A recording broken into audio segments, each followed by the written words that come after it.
Rev up your engines!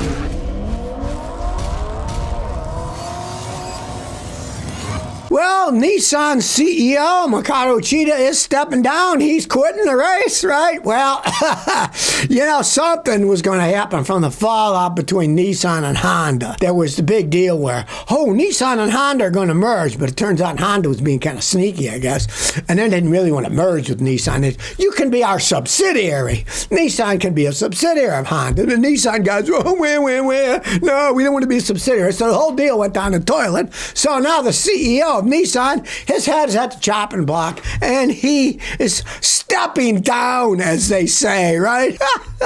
He's stepping down, like, he's walking down the stairs or something. No.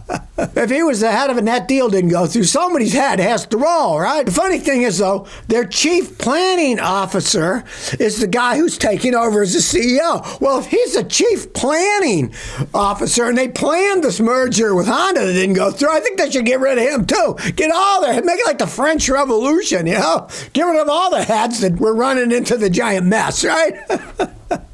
You replace one with another. I mean, that's unfortunately what generally happens, It's like you get rid of a cockroach in your house, there's more behind the baseboards there. They're just waiting to come out, too. So I find it hilarious that after this deal with Honda didn't go through, off with his head.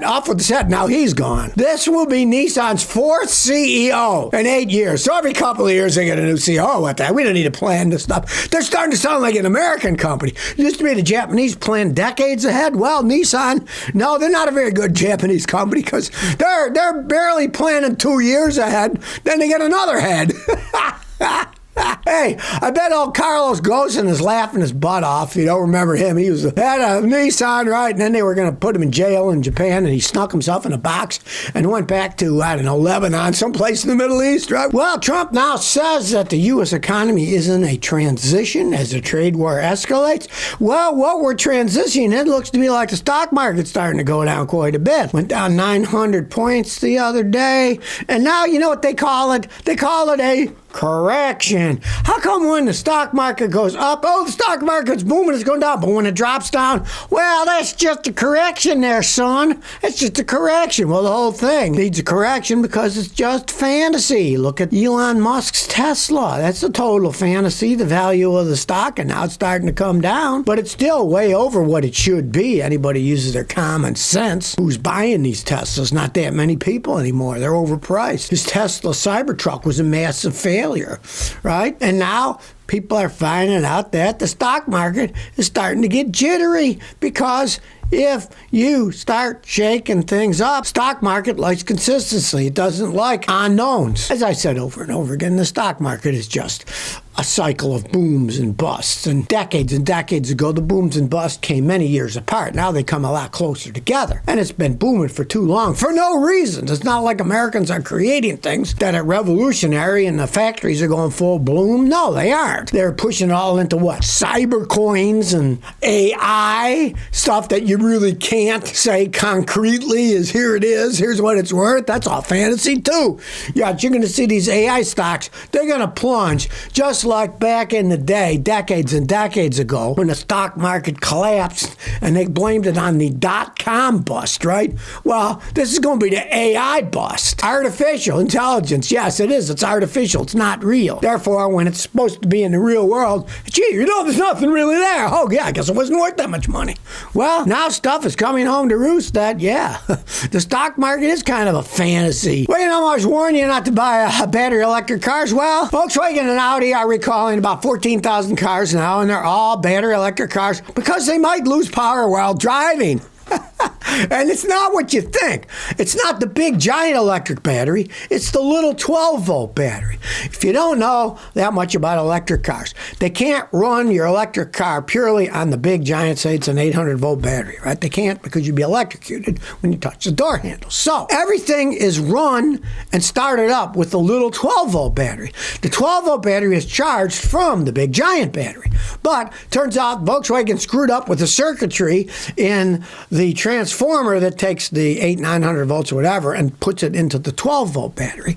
And they can just stop. So not only will it not start, which bad, and that's a pain, but it can make your car stop running while you're driving down the road, right? As I say, these electric cars are not ready for prime time. Now, at least it's a good thing. Hardly anybody's buying these things because they're recalling almost 14,000 of them, right? They didn't sell that many of them. That's why. They're not recalling millions of them because they didn't sell millions of them. Don't buy an electric battery car. They're not ready. They're not built right. And who knows what's going to come out with it, especially in the United States now with the Trump administration and poo-pooing electric cars. Say we're getting rid of all this. Give them $7,500 to buy one. We're going to build all these charging. They've been shutting those stations down. So, hey, definitely. You thinking about buying an electric car? Wait, maybe eventually we'll have Chinese ones that cost $10,000 or something. Then go ahead and get one for a runabout. But as it stands today, for regular transportation, you'd be a fool to buy an electric car that's run purely by batteries. Now, here's one I just have to laugh at. Volkswagen is recalling 100,000 vehicles over a fire risk, right? What is this about? You're going to laugh because it's my favorite subject. Beauty covers on the top of engines, those stupid plastic covers, right? It turns out that they may not be fastened right, and if somebody takes it off, changes the oil, does work, and puts it back on, they may fall off, hit the exhaust, and then start on fire, right? Guess what Volkswagen's fix is? You take it to the Volkswagen dealer, and they remove the cover. Even they're admitting they're not really needed on the cars, right? So their fix is you take it to the dealer and they'll remove the cover. This is how screwed up our society is. People can't go in there and just pull it off themselves and throw it away, right? You must take it to the Volkswagen dealer and we will remove the cover. That's their solution. Well, we'll remove it. Well, why are they putting it on in the first place, right? A beauty cover. I remember when they started putting those on. I thought it was the dumbest thing on earth. And now they're causing fires in Volkswagens because they don't stay put. And Volkswagen's solution is we just take it off, throw it away.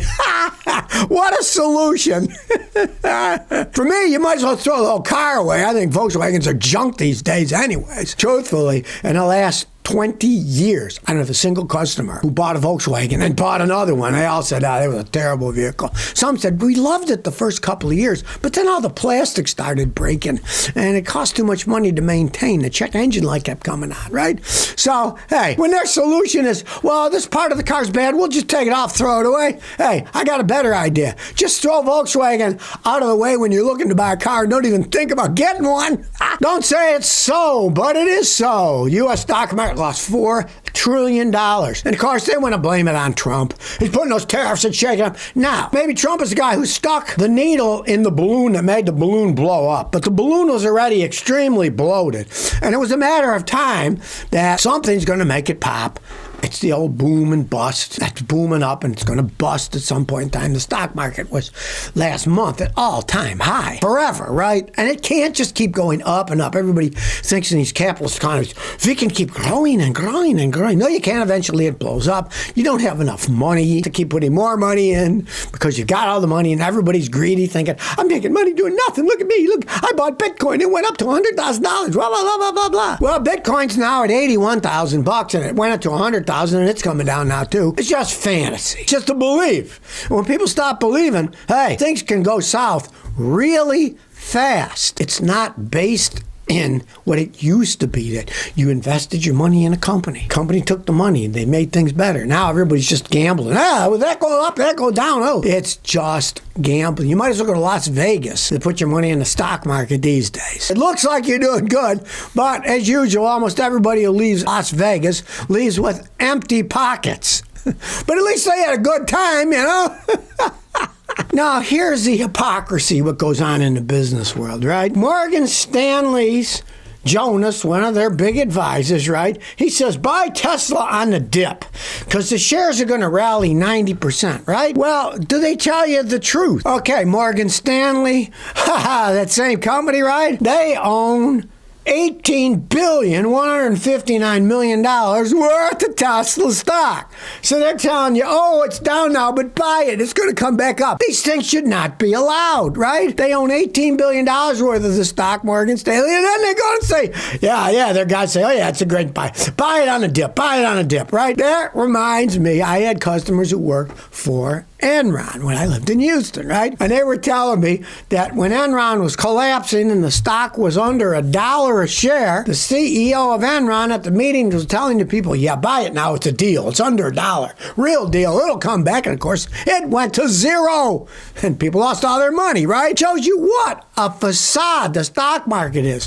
When these analysts can say, yeah, buy it on a dip now, buy it on a dip, and they own $18 billion. Of course, it's not $18 billion now because the stock's dropping. So guess what? The value's going down with it too. So these guys are probably wanting to unload some of their stock, let somebody else buy it before it collapses. You can't trust these people. Anybody that thinks they're giving you real advice, it's a line of horse manure.